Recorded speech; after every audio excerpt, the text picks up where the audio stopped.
Halo semua, ketemu lagi dengan saya di channel Joni Yulianto. Dan hari ini saya senang sekali karena saya kedatangan satu orang tamu yang saya juga baru kenal. Ada yang jauh-jauh datang dari Rembang, namanya Teh Fatimah Asri atau akrabnya dipanggil Teh Haji ya. Assalamualaikum Teh. Apa kabar? Baik, sehat Mas Joni? Alhamdulillah sehat. Terima kasih ya Teh sudah bisa hadir di channel Joni Yulianto. Iya, saya juga senang. Makanya saking senangnya ditempuh Rembang Jogja. Mantap, mantap. Nah, saya itu pertama dengan Teh Haji itu kan dari jaringan Jangka Jati ya, nanti bisa diceritakan. Dan salah satu kawan itu menceritakan kepada saya bahwa Teh Haji sekarang sedang berproses sebagai calon di Komisi Nasional Disabilitas atau KND. Makanya saya terus, waduh ini sebelum jadi komisioner perlu digas dulu nih, nanti daripada susah kalau sudah jadi komisioner. Enggak lah. Iya. Nah, gimana bisa diceritakan di kegiatan saat ini dan mungkin juga sedikit memperkenalkan lah tentang latar belakang Teh Haji jauh ini sampai kemudian jadi aktivis di Papua. Ya, oke. Terima kasih. Assalamualaikum warahmatullahi wabarakatuh. Ya, perkenalkan saya Fatimah Asri Mumainah. Seperti tadi sudah dikatakan akrab dipanggil Teh Haji gitu. Teh ini berarti ketahuan orang Jawa Barat, orang Bandung. Nah, lahir besar di Bandung, kemudian sekarang domisili saya di Rembang, tepatnya Kota Lasem. Aktivitas saya karena Arjuna Rembang yang memperistri saya ini adalah seorang pengasuh pesantren, maka aktivitas saya sekarang ini adalah mendampingi beliau mengasuh sebuah pondok pesantren kecil di Rembang, tepatnya di Kota Lasem. Ya.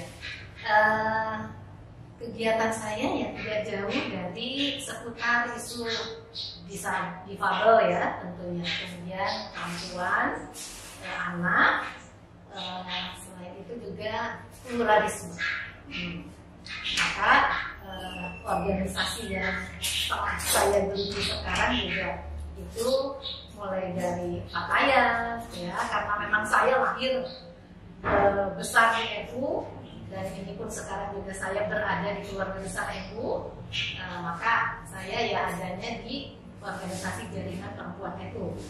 Kemudian selain pakaian, di difabelnya sendiri bersama teman-teman dalam memperjuangkan pemenuhan hak difabel itu saya ada di beberapa organisasi penyandang disabilitas. Ada DMKF, pernah dengar DMKF? DMKF ya, disabilitas multikarya Rembang. Ada juga PTDI, ada HWBI, kemudian akhir-akhir ini mendirikan Yayasan Gerakan Melayani Disabilitas. Ini di Rembang juga ya? Di Rembang, tepatnya Lasem. Organisasi yayasan ini yang sekarang bersama-sama saya sedang mensosialisasikan sistem penguatan bagi penyandang disabilitas. Nah ini yayasan bersama yayasan. Kemudian organisasi persaudaraan lintas agama, namanya Peredam. Persaudaraan Rembang Damai. Nah ini lintas agama macam-macam, ada Muslim, Kristen, Katolik, Hindu, Buddha, bahkan para penghayat kepercayaan. Kemudian kalau misalnya kegiatan saya di disabilitas ini hampir sama ya dengan teman-teman gerakan yang lain ya, terkait tentang advokasi, gitu kan, tentang pemenuhan hak, tentang pemberdayaan difabel. Gitu. Nah itu kemudian dari yang gerakan perempuan dan anak itu mulai dari memperjuangkan kesetaraan gender yang ada di Rembang, kemajuan kaum perempuan, yang kemudian sekarang saya setelah ada HWDI ini saya kolaborasikan antara Fatayat dan HWDI ini. Nah, kerja-kerja yang sekarang sedang dilakukan itu tadi saya kan menyampaikan bersama Yayasan Gerakan Orang Disabilitas. Ini berdasarkan pernah ada pertanyaan Mas sebelumnya kepada saya, adik-adik saya tuh yang tanya, kesedihan apa yang saya rasakan ketika saya menjadi seorang difabel. Karena di mata orang-orang ini jadi difabel tuh nggak ada sedih-sedihnya gitu. Jawaban saya itu Mas, ketika saya harus membuka Quran dengan kaki saya. Jadi menurut saya itu kok rasanya nggak sopan. Tetapi bagaimana lagi, kecelakaan ini kan terus membuat saya kehilangan kedua tangan saya ya, gitu. Nah itu kesedihan saya. Nah sehingga berangkat dari sana itu saya mencoba menemukan apakah teman-teman juga mengalami kesedihan yang lain, tapi dalam konteks yang berbeda, gitu kan? Itulah yang membuat saya mencari fikih penguatan bagi difabel yang bisa menghibur saya dan juga memberikan solusi atas kesedihan saya, gitu kan? Dan akhirnya ketemu. Nah setelah ketemu ini kan bukan cuma untuk dikonsumsi cuma saya kan, gitu. Tapi teman-teman saya juga, gitu kan?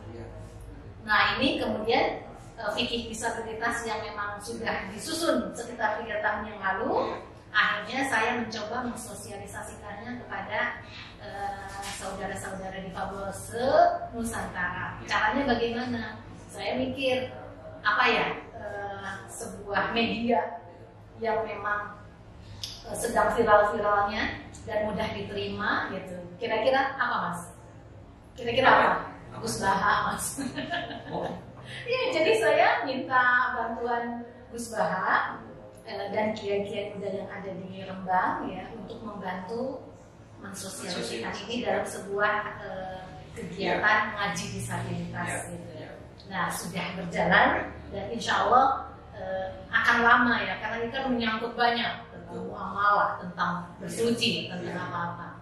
Tidak cuma itu, kedekatan saya dengan para tokoh-tokoh agama itu juga saya minta dukungannya. Kalau ini menyangkut tentang yang bukan muslim ya, gitu. Apakah tentang rumah ibadah, kenyamanan mereka di rumah ibadah, gitu. Apakah mereka juga bisa membantu advokasi untuk teman-teman ini? Gitu. Jadi semua saya minta dukungannya. Begitu. Nah, tadi saya tertarik dengan pengalaman Haji waktu pertama kali merasakan kesedihan membuka Quran dengan kaki ya. Itu kan hal yang dalam kelaziman Islam masa Quran dibuat dengan kaki gitu. Nah, orang-orang di sekitar TKJ gimana pada saat itu? Ya semua memahami ya, semua memahami, tapi ada yang kaget ada gitu.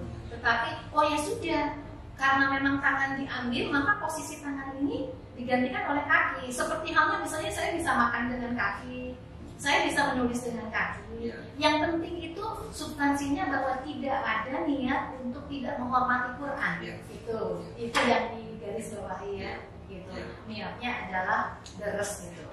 Niatnya adalah deres. Artinya itu sebenarnya yang kerangka pikir dari kenapa perlu ada fikih disabilitas itu untuk menjelaskan salah satunya hal-hal seperti itu. Dan masyarakat itu kan harus diedukasi juga untuk ini. Gitu.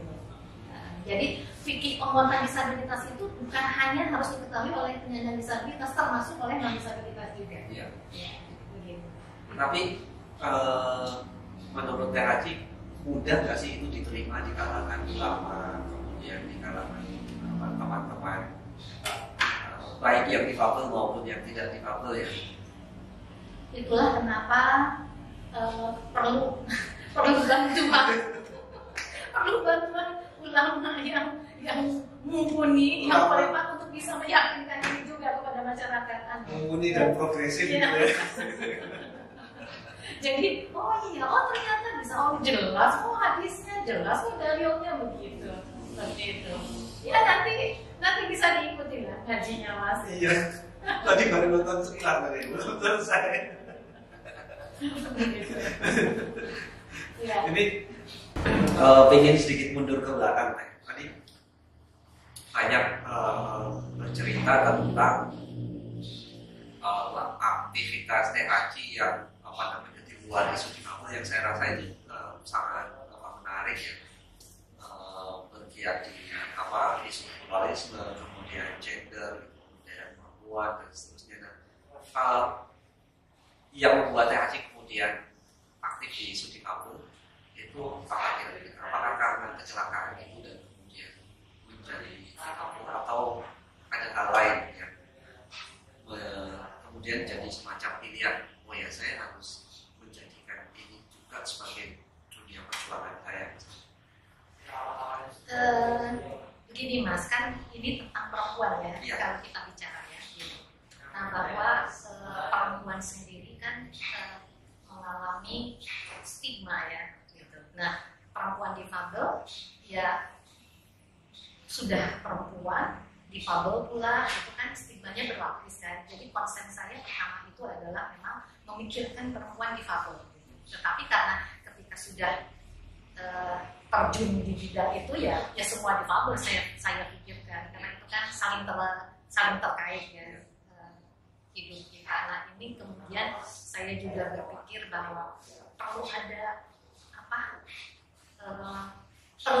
upaya untuk menanamkan pemahaman bahwa difabel itu adalah isu difabel itu adalah menjadi bagian dari masyarakat. Tuh, jadi memang saya lebih duluan bukan di difabelnya gitu. Ketika saya punya pikiran seperti itu perlu nih gitu. Difabel juga saya urusin gitu. Di samping memang saya juga seorang difabel jadi memahami betul kan terkait difabel seperti apa itu. Kalau dari suaranya THC kayaknya dicomoin. Iya nggak sih? Boleh lah, boleh. Cuma sekarang ada yang pernah bilang teman SMA saya bilang gini, kamu tuh wajah keibuan, kaki kesebelasan gitu. Makanya temennya geng motor gitu. Gimana tuh ceritanya? Nah kalau tentang geng motor itu saya waktu ada acara ini peringatan 1 abad Pondok Pesantren Al Hidayat yang di Lasem itu. Nah itu kan kita mengangkat tema ini tentang pluralisme Mas. Nah itu tema yang kita angkat menghadirkan keindahan toleransi dari Lasem untuk Indonesia. Nah di antaranya rangkaian kegiatan itu ada touring toleransi dari Jakarta ke Lasem Mas. Itu anak-anak motor MMC Outsider. Nah, pertemuan saya, kedekatan saya sama geng motor itu berangkat dari sana. Nah, artinya ketika kedatangan touring itu, saya harus menyambut dengan dengan komunitas motor-motor yang ada di Rembang. Ceritanya seperti itu. Akhirnya bisa tersambung ke sana. Bahkan satu dari touring motor itu malah mendeklarasikan diri sebagai anak angkat saya. Dan itu bukan muslim loh itu. Tatoan. Agamanya juga Hindu gitu kan. Tetapi hanya dari sebuah pengalaman kecil tapi buat dia itu luar biasa. Ketika dia bilang, aku minta diantar ke pura, katanya begitu. Loh, di Rembang itu nggak ada pura. Karena kan aturan rumah ibadah itu kan harus sesuai berapa jumlah kakak yang ada di satu daerah gitu kan, baru boleh ada pendirian gitu. Nah jadi pura itu harus kepati gitu. Akhirnya saya bilang ada juga lingga gitu, bukan pura. Nah itu saya antar dan suami saya mau antar. Di sana dia speechless. Yang antar itu saya, yang antar ini kiai loh katanya gitu. Wah dia luar biasa, yang menyediakan kembang properti untuk ibadahnya lah gitu kan. Nah akhirnya dia bilang gini, Umi jadi ibu saya ya. Abah jadi bapak saya ya. Sampai sekarang dan tersambung. Nah terus akhirnya MMC Outsider itu sendiri sepulang dari acara ini memberikan anggota kehormatan terhadap saya dan suami saya. Jadi saya kalau disuruh pakai jaket geng motor, punya. Punya mas. Ini yang menarik kan sebenarnya menyatakan atau memperlihatkan pemahaman pluralisme dalam konteks yang betul-betul konkret gitu ya. Maksudnya memfasilitasi teman-teman agama lain beribadah gitu kan. Nah, pertanyaan saya kemudian sebenarnya menurut THC dekat nggak sih isu pluralisme kebinekaan itu dengan isu difabel atau disabilitas? Sangat terkait erat, bahwa kemudian bukan cuma Islam ya yang memberikan contoh ya penghormatan mereka terhadap difabel, agama lain pun sama. Nah kemudian dalam isu-isu difabel ini ya memang kan perlu sekali mendapat dukungan dari lapisan masyarakat. Di antaranya adalah tokoh masyarakat dan tokoh agama, kan gitu. Nah ini yang malah menurut saya mereka itu menjadi pilar penting, bahkan menjadi ujung tombak untuk ikut membantu mengedukasi ini terhadap masyarakat. Oleh karena itu kenapa saya begitu menjaga relasi saya dengan mereka. Mas Doni mungkin akan tertawa nih, pansel KND ini kalau melihat dukungan saya persatuan gereja, biku, ya itu hanya sebagian kecil ya. Tetapi ketika saya menyampaikan bahwa ada tentang isu ini, mereka lupa, seperti itu. Betul kan, setuju kan? Setuju sekali, karena memang kalau dalam konteks advokasi gitu, pelajaran advokasi itu kan, advokasi itu intinya menggerakkan masyarakat untuk membuat perubahan, dan itu jadi berhasil kan sebenarnya ketika satu isu yang awalnya kecil kemudian diterima sebagai isunya masyarakat banyak dan kemudian harus diprioritaskan untuk berubah gitu kan. Nah, makanya tadi kemudian pertanyaannya soal apa sih isu pluralisme dengan isu difabel gitu, dan terkonfirmasi sebenarnya sangat dekat gitu ya. Ya betul. Nah, kalau THC ini kan latar belakangnya memang sudah panjang, punya riwayat aktif di Nahdlatul Ulama, aktif di isu gender, aktif mengkampanyekan pluralisme sampai kemudian masuk di isu difabel. Nah, sementara kalau kita melihat kebanyakan atau banyak teman-teman aktivis difabel yang berangkat dari gerakan difabel itu sendiri. Nah, kalau menurut THC ini dari pengalaman sejauh ini, kira-kira gimana sih caranya kita bisa memperluas jejaring ini gitu, dengan berangkat dari pengalaman THC di Rembang, di Jawa Tengah, dan yang lain-lain. Kira-kira gimana untuk bisa memperluas jaringan itu supaya kemudian mendapatkan dukungan dari pihak-pihak di luar kelompok difabel?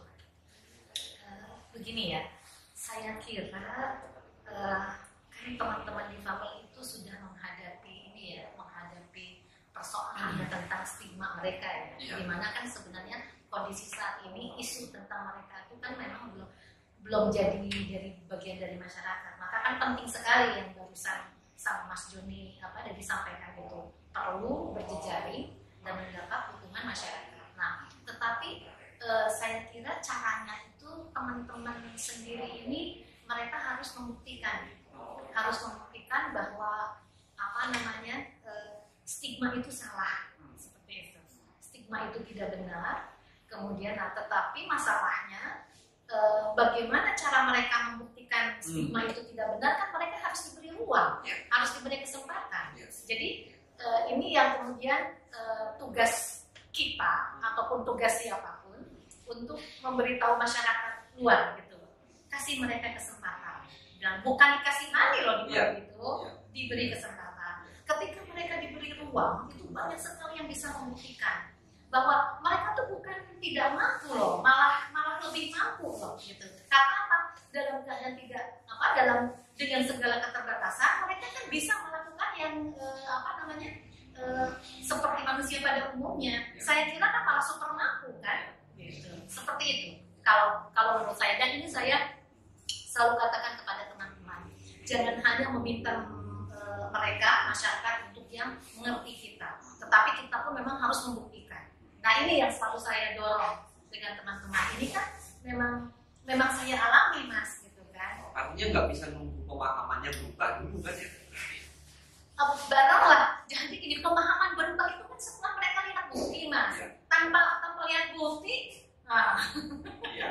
ya kayak yang kalau misalnya dipaksa juga nanti nggak akan lama umurnya kan begitu. Tetapi kalau lihat bukti, oh iya, dan beberapa teman-teman saya sudah bisa membuktikan itu. Begitu. Jadi THC kira-kira pro nggak dengan, kan ada nih mulai ada suara juga soal kan perempuan ada kuota nih, kuota perempuan 30%. Difabel juga perlu dong ada kuota berapa persen di politik itu, setuju nggak kan? Ya jangan pakai kuota, sama aja semua. Perempuan juga jangan di kuota, difabel juga jangan di kuota, tapi kesempatannya sama semua. Menurut saya lebih keren begitu ya, menurut saya gitu. Okay. Tapi ya itu tadi, buktikan dulu kita bisa. Ya. Coba. Jadi PR besarnya jangan nunggu pemahaman berubah, tapi buktikan gitu ya. Ini penting, ini penting. Setuju mas dengan saya mas?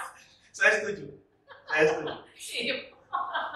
Pemahaman berubah itu kan nanti generasi baru lagi datang dengan pemahaman baru lagi. Jadi pemahaman setiap orang, kita nggak bisa kan memaksa pemahaman orang berubah ya.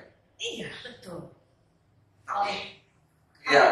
Tapi sekali lagi bukti itu akan menjadi akan menjadi ilmu tersendiri gitu loh. Begitu. Tapi kalau pemahaman dia berubah hanya karena memang dipaksa untuk berubah, ya sudah. Terpaksa harus pura-pura setuju gitu.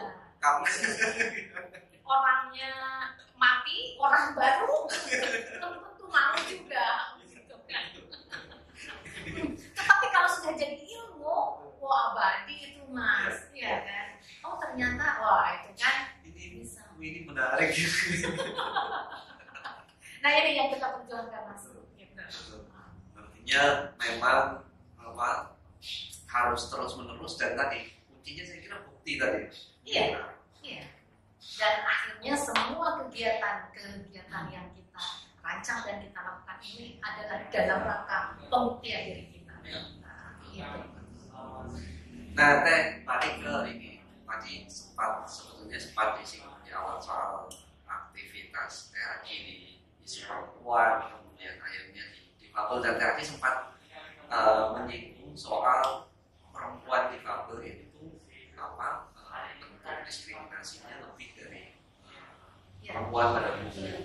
Nah kalau menurut THC mungkin dari pengalaman dari interaksi THC dengan teman-teman perempuan difabel, problem utama perempuan difabel yang harus menjadi perhatian dan harus dipecahkan. Begini, tadi kan sudah saya singgung ya, gitu bahwa perempuan, kondisi perempuan yang mengalami stigma berlapis, kemudian praktek perilaku diskriminasi yang abai terhadap pengobatan atas martabat dan hak difabel, gitu kan. Nah ini perempuan ini kan lebih rentan mengalami diskriminasi dan penolakan bahkan dari keluarga dan kerabat terdekat, gitu kan. Nah ini masyarakat yang harus diedukasi tentang ini, gitu kan. Ini saya melakukan ini mas, khusus tentang isu ini saya melakukan pendekatan lewat seni budaya mas. Jadi penting, banyak tuh kan teman-teman kita yang mengalami ini pasti trauma, gitu kan. Nah betapa mereka tuh penting bisa menyuarakan, gitu ya, bisa mengekspresikan. Kalau tidak bisa langsung karena terhambat, karena terkendala informasi, karena terhambat hambatan-hambatan yang lain, gitu kan. maka ini bisa mengekspresikan lewat seni gitu. Saya meminta dukungan juga untuk membantu ini, apakah pelatihan puisi. Oh ya, bicara tentang puisi itu, saya setahun kemarin mungkin ya, di tahun kemarin saya buat lomba puisi Mas tentang keterbatasan. Itu responnya bagus sekali, 260 puisi. Nah, dan kemudian ini akan disusun dalam sebuah antologi puisi. Nah, dan ya sumbangan kita untuk dunia literasi dan untuk teman-teman. Ada satu yang menarik, bahwa pilihan kita terhadap pemenang-pemenang puisi ini adalah puisi-puisi yang rata-rata mereka mampu melihat keindahan dari keberbedaan itu. Jadi bukan jeritan atas nasib gitu loh, bukan kenapa mungkin menyalahkan ada yang bukan gitu. Saya boleh mengutip satu ini ya, satu puisi pemenang pertama. Gitu, ketika ini kan tentang dialog ibu dan anak. Ketika ibunya bertanya, apakah kamu menderita? Ya, jawaban anaknya luar biasa. Tidak, jangan khawatir. Saya hanya tidak dapat menahan tawa ketika tubuhku ingin terlihat sempurna di dunia yang fana. Weda. Jurinya Gusmus loh Mas. Nah, jurinya itu ada Fanny Fatima, filmmaker, ada Ida Dharmasuci, penduknya di Salitera, tahu kan? Yes. Nah, itu memilih puisi itu sebagai juara pertama karena apa?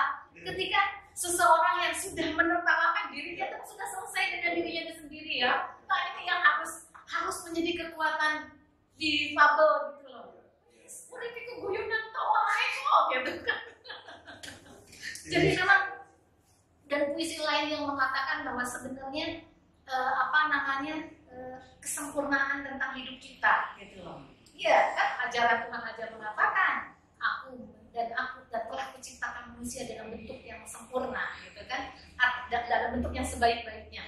Artinya kan memang kita tahu bahwa difabel ini adalah manusia utuh gitu loh. Betul. Nah, ini balik ke persoalan yang tadi gitu kan, bahwa masyarakat ini harus diedukasi. Kita tuh juga adalah utuh, nggak ada bedanya kok gitu. Bahwa ketika kita diberi kesempatan, maka kita mampu menggali potensi, memperlihatkan keindahan dari diri kita. Ya, saya kira begitu Mas. Menurut Mas Joni bagaimana? Menurut saya nggak ada pendapat lain kecuali setuju.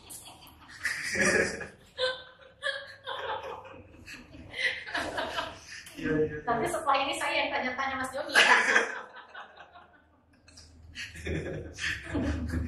Nah, ini jangan sampai saya ditanya di kamera.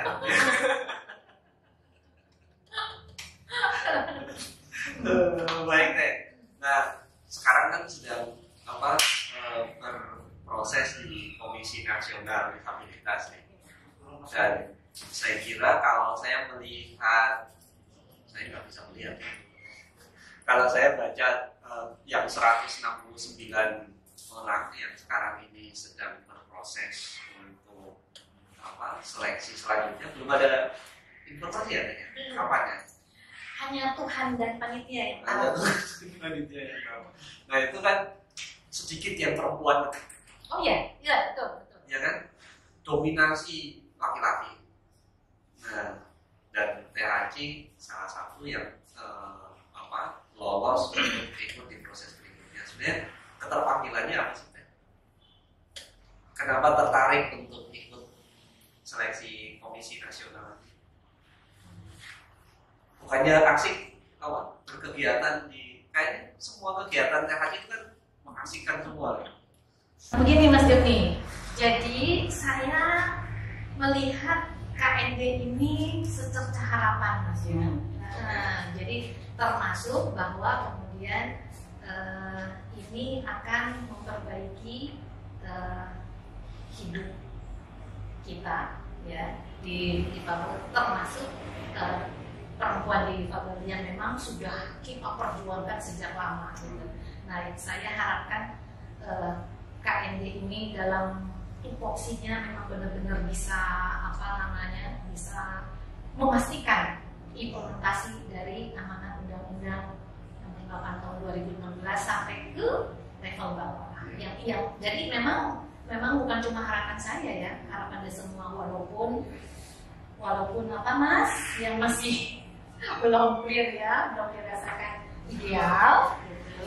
Tapi memang ini harus kita sambut baik, dan itu juga yang menjadikan kalau memang saya istilahnya bisa berkontribusi pelaku KMD, artinya saya bisa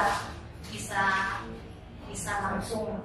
Jadi memang saya mengharapkan bahwa nanti komisioner yang terpilih nanti itu bisa saya atau yang lainnya gitu ya, adalah memang orang-orang yang mampu menjalankan tugasnya dengan baik. Ya itu saja sih Mas ya. Sederhana saja Mas. Padahal saya berharap yang tidak sederhana. Enggak, tapi saya kira itu sangat menggambarkan ya bahwa memang ada harapan besar KMD ini akan membawa perubahan, dan THQ sebagai salah satu calon dari perempuan difabel itu memang menurut saya sangat perlu ada wakil perempuan difabel di sana. Terlebih lagi memang dalam peraturan presidennya kan cukup clear bahwa dia harus ada keterwakilan ragam disabilitas, kemudian ada keberimbangan gender juga, laki-laki perempuan gitu. Nah, kaitannya dengan KMD ke depan nih, salah satu yang saya bayangkan cukup strategis ini kan sangat diperlukan orang-orang yang punya bukan hanya kekuatan pengetahuan, tapi juga kekuatan jejaring. Dan THQ sudah membuktikan dengan banyaknya persinggungan atau persentuhan dengan isu-isu yang bermacam-macam, pluralisme, gender, kemudian difabel. Kemudian yang terakhir itu saya dengarkan merintis juga Jangka Jati ya. Jaringan Kawal Jateng Inklusi. Nah, mungkin bisa sedikit diceritakan Jangka Jati, lalu kemudian bagaimana jaringan-jaringan lokal ini ke depan akan bersinergi dengan KMD. Siap. Jadi kalau bercerita tentang Jangka Jati ini memang berangkat awalnya adalah kawal perda di Jawa Tengah gitu. Berdiri, kalau grup WA-nya 11 Februari Mas 2021. Nah, itu adalah jaringan ya teman-teman difabel dari 35 kota kabupaten se-Jawa Tengah berkumpul. Kita membagi diri atau membelah diri Mas? Membagi diri dalam 3 tim Mas ya. Itu ada tim legal drafting, dalam mengawal perda ini memang ada pertimbangan, ada pemikiran harus difabel yang mendesakan, yang merumuskan gitu, agar bisa membangun perspektif.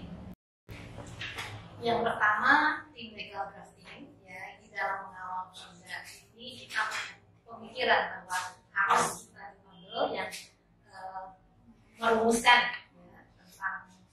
ya, tentang perda ini itu dalam rangka kita membangun perspektif dan imajinasi di para pemangku kebijakan. Itu yang pertama. Yang kedua tim lobby. Tim lobby ini yang berjuang untuk bagaimana ide kita, kepentingan isu kita, kepentingan kita ini mampu masuk dan tertuang dalam perencanaan dan penganggaran pembangunan. Nah, bagaimana mewujudkan yang tadinya berupa kebijakan menjadi program dan kegiatan yang tertuang dalam dokumen resmi wanita begitu ya. Yang ketiga tim kampanye. Tentu saja kan memang kita butuh nih ya dukungan lapisan masyarakat yang sudah kita lakukan. Tim kampanye ini mencari dukungan mulai dari jurnalis, LSM, kelompok perempuan, kelompok pemuda, kelompok agamawan, gitu lah yang tadi sudah diceritakan banyak itu ya. Nah supaya isu-isu kita ini diketahui dan disupport oleh stakeholder yang lain, kan dari berbagai sosok media yang ada, medsos, media massa, kemudian media tatap muka, gitu. Intinya seperti itu. Nah, kemudian yang tadi juga lalu ini kemudian berkembang terus ya setelah Perda, tapi juga ada iya, ternyata akhirnya dalam perjalanannya kita memutuskan nggak cukup Perda deh, gitu. Kok responnya sangat bagus, gitu. Ternyata ketika kita berkumpul bekerja sama menyatukan visi gitu kan, menyatukan perspektif visi gerakan dalam satu frekuensi yang sama, kok bisa bagus ya gitu. Oleh karena itu ya sudah kita kawal juga isu-isu yang lain seperti itu. Nah apa yang telah dilakukan Jangkajati sendiri kan dengan sudah mengikutinya kan, ada webinar pertama kita itu adalah dalam rangka sinergi kita dengan ombudsman. Nah, dalam memantau dan memastikan pelayanan publik dan fasilitas publik di Jawa Tengah yang ramah difabel. Kemudian kita lakukan juga dengan SKPD yang lainnya yang sudah antri. Kemudian insya Allah akan membuka posko pengaduan untuk PPDB. Kemudian memantau CPNS 2021 juga, jangan sampai terulang lagi apa yang dialami oleh Mas Bayi Hari, gitu kan. Terus apa lagi ya Mas? Ya pokoknya itulah yang, dan memang intinya bahwa ada kerjasama antara teman-teman difabel sekabupaten dari 35 kabupaten kota Jawa Tengah ini untuk kita sama-sama belajar, kan? Belajar, saling menguatkan, kita belajar dari pengalaman baik atau buruk, sampai akhirnya nanti kita benar-benar memiliki payung hukum yang bisa mengakomodir semua isu-isu dan kebutuhan difabel di Jawa Tengah, dan yang bisa direplikasi ataupun dikawal hingga ke level kabupaten daerah bahkan ke tingkat desa. Itu aja. Nah, nantinya dengan adanya KMT, gimana kira-kira? Apa yang bisa dioptimalkan atau peran-peran seperti apa nantinya yang menjadi kolaborasi antara KMT dan jaringan di tingkat lokal seperti Jangkajati? Ini untuk diketahui di Jangkajati sendiri itu ada 10 orang yang calon komisioner ya. Kita kemudian membuat grup WA dan kita yang punya kesepakatan ini jangan bubar nih grup WA ini, siapapun nanti yang maju ke sana. Untuk apa? Untuk supaya kita tetap saling mendukung, saling memberikan masukan. Nah seperti ini juga di jaringan yang lain, di level daerah yang lain juga sama, bahwa memang bagaimanapun ini ditangkap dulu deh KMT ini, walaupun belum ideal pada perjalanannya juga ketika ini sudah mendapat kepercayaan dari masyarakat itu akan menguat juga ya, akan mencapai independensi seperti yang kita harapkan. Iya, ibaratnya kalau memang kata Mas Christian adalah rumahnya gitu ya. Analoginya begitu aja, bahwa rumah itu ya kita yang punya rumah punya kewajiban dong membuatnya jadi nyaman gitu kan, terawat gitu, membuatnya menjadi indah gitu kan. Ini rumah kita loh gitu. Walaupun sekarang belum masih RSSFF misalnya kan gitu, tapi kalau bekerja sama gitu kan untuk menjadi rumah yang tempat pulang pada detiknya, saya kira ya akan seperti yang kita harapkan. Harus optimis bahwa bisa memberikan warna perubahan yang baik. Nah ini tergantung nanti siapa yang menjadi komisioner ya. Harus orang yang tepat. Makanya memang harus orang yang punya gagasan yang kuat untuk, dan tentu motivasi yang besar ya untuk menjadikan ini sebagai lembaga yang punya eksistensi. Terus saya boleh nanya sama ini nggak? Boleh. Kalau kira-kira komisionernya orang-orang yang tidak memiliki itu gimana mas? Yang tidak memiliki.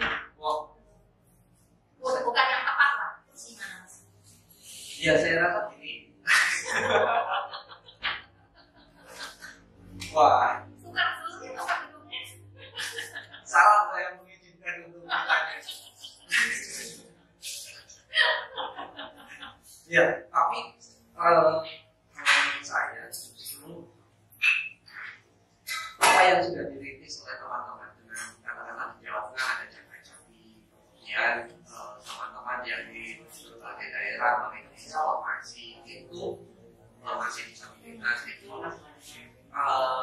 bagian dari upaya antisipasi. Artinya kalau kita sangat berharap KIT diisi oleh orang-orang yang tepat dan kemudian bisa menjadi wakil kita, wakil gerakan di sistem. Tapi seandainya pun tidak, maka tugas kita menjadi berat. Menjadi berat karena jangka jati harus memantau sekaligus mengadvokasi, terus melakukan itu dan juga mengawal keberadaan yang ini. Tapi saya sih tidak berharap, saya berharap lembaga baru ini diisi oleh orang-orang yang secara kualifikasi, secara rekam jejak itu memang sudah terbukti bahwa dia punya keberpihakan, punya pengalaman, punya kompetensi dan juga komitmen yang kuat seperti THC dan teman-teman. Ya. Jadi kami yang tidak mencalonkan akan mengawal. Makanya kenapa Anda tidak mencalonkan? Ini sudah ganti posisi ya? Padahal betapa butuh ke ini orang-orang seperti Mas Joni Yulianto. Oh enggak. Saya tidak mencalonkan itu karena kan saya waktu itu habis mencalonkan ombudsman. Kemudian lelah maksudnya harus cuti dulu dari proses pencalonan. Oke. Yang berikutnya ada ya? Iya dong mas. KRD butuh orang-orang seperti jenengan loh. Makanya saya mendukung teman-teman KRD. Iya, sama-sama ya. Iya, karena iya karena kan proses pencalonan ini kan nanti di titik-titik yang terakhir akan lumayan intensif ya, jadi cukup melelahkan gitu. Sehingga buat saya pengalaman malah jadi saya sharing tapi nggak apa-apa ya.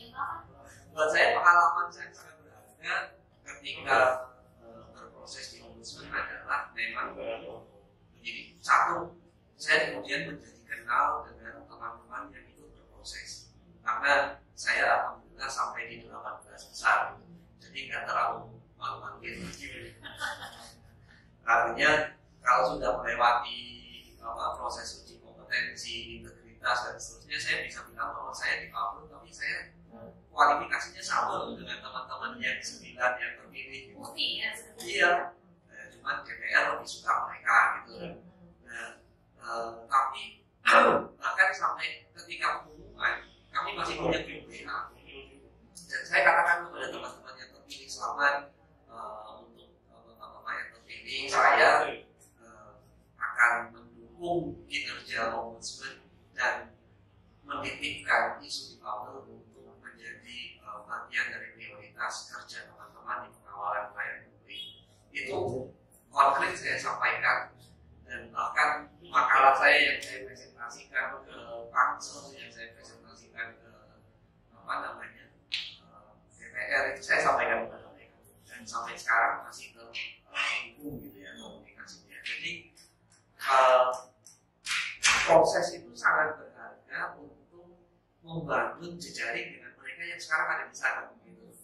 Jadi justru makanya saya bilang di status Facebook saya itu saya katakan salah satunya izinkan ini, saya bilang mohon maaf kepada teman-teman yang sudah mendukung dan saya sangat berterima kasih untuk dukungan teman-teman, tapi izinkan saya merayakan kemenangan saya karena kemenangan saya itu soal saya kemudian punya relasi yang lebih kuat dengan mereka dan akan menjadi jembatan buat kita gitu.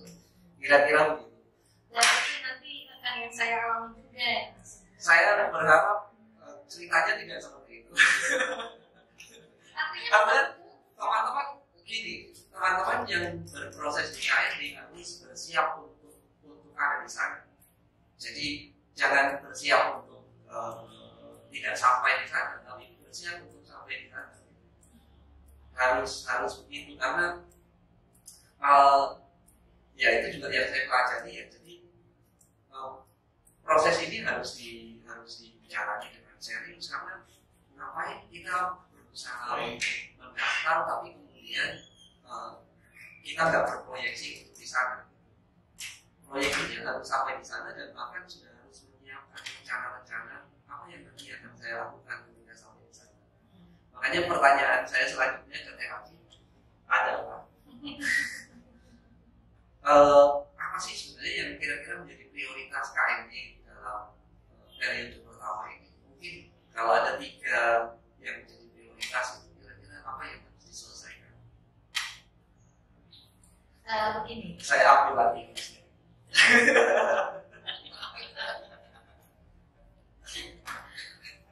Prioritas yang pertama mungkin hampir sama saya kira ada di setiap pemikiran calon misioner ya. Yang pertama adalah untuk tata lembaga. Ya ini karena masih belum clear ya di kalangan kita juga ya tentang independen KMD kita sendiri ya. Tetapi memang seperti tadi saya katakan bahwa caranya memperkuat itu ya memperlihatkan kinerja dengan benar supaya terbentuk apa itu namanya kepercayaan masyarakat gitu kan, menjadi rumah yang nyaman itu tadi gitu kan. Nah kemudian yang kedua ya dalam memastikan implementasi undang-undang dasar undang-undang dasar nomor 8 tahun 2016 itu sampai ke level bawah, gitu kan. Penganggarannya yang juga harus memperhatikan ramah terhadap pemenuhan hak difabel itu. Di antaranya bahwa saya kok menginginkan JBI itu mas ya sampai ke level daerah karena memang saya melihat itu sebagai ini akan membantu mengurai di masalah kekerasan yang dialami oleh perempuan disabilitas. Jadi antaranya kan adalah itu. Kalau menurut saya ya itu yang akses komunikasi itu tadi yang selama ini menjadi hambatan. Kemudian di samping itu adalah jejaring yang memang perlu KMD ini membangun jejaring dan mendorong semuanya untuk memberikan difabel ini kesempatan dan ruang mereka dalam partisipasi penuh mereka di dalam masyarakat. Saya kira itu mas. Mantap. Dan itu ya hanya 3 tapi prosesnya panjang tadi ya. Level kecil sudah saya lakukan di daerah mas. Kan ini kalau untuk gedenya dan tidak hanya tinggal meluaskan saja kan gitu. Jadi berangkat dari pengalaman yang sudah dilakukan di Rembang di Jawa Tengah, kemudian ini dibawa ke level nasional, nantinya melalui Komisi Nasional Disabilitas. Nah, sebenarnya pertanyaan saya sudah habis ya. Kalau saya yang nanya lagi gimana? Atau durasinya ditentukan durasinya? Boleh saya kasih putus?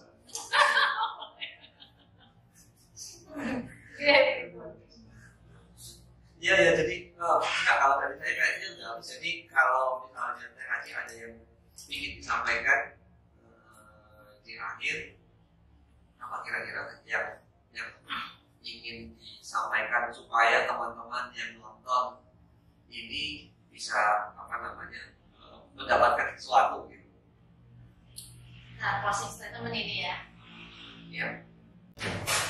Ya, intinya saya sih hanya ingin menyampaikan ya kepada masyarakat luas bahwa selama ini isu difabel itu kan masih di dunianya sendiri gitu kan masyarakat itu, dan belum menjadi dari bagian dari masyarakat yang lain. Nah, tentunya justru dengan mengurai atau mengikis masalah-masalah atau stigma yang difabel hadapi ini adalah membangun sinergi antara bahkan menghilangkan dikotomi gitu loh, difabel dan non difabel itu. Ya sudah, kami itu adalah bagian dari masyarakat yang lain gitu, di mana kami memberi kesempatan yang sama gitu.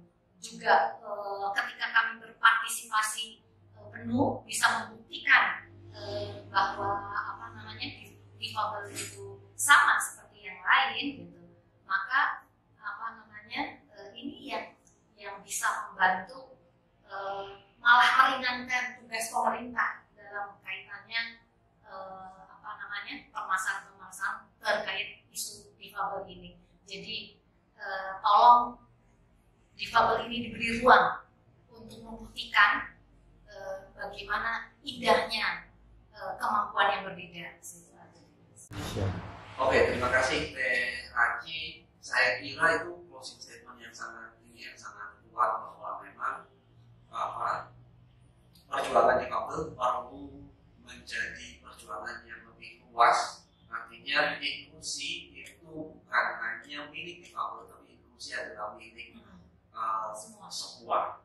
Karena ada banyak bentuk keberagaman dan masing-masing keberagaman punya tantangannya masing-masing, dan kita perlu berjuang bersama untuk mewujudkan inklusi itu supaya harmoni itu menjadi milik semua orang, kesetaraan menjadi milik semua orang. Terima kasih banyak. Sama-sama. Maaf ya kalau saya mengambil alih host sebentar, maaf ya. Baru kali ini.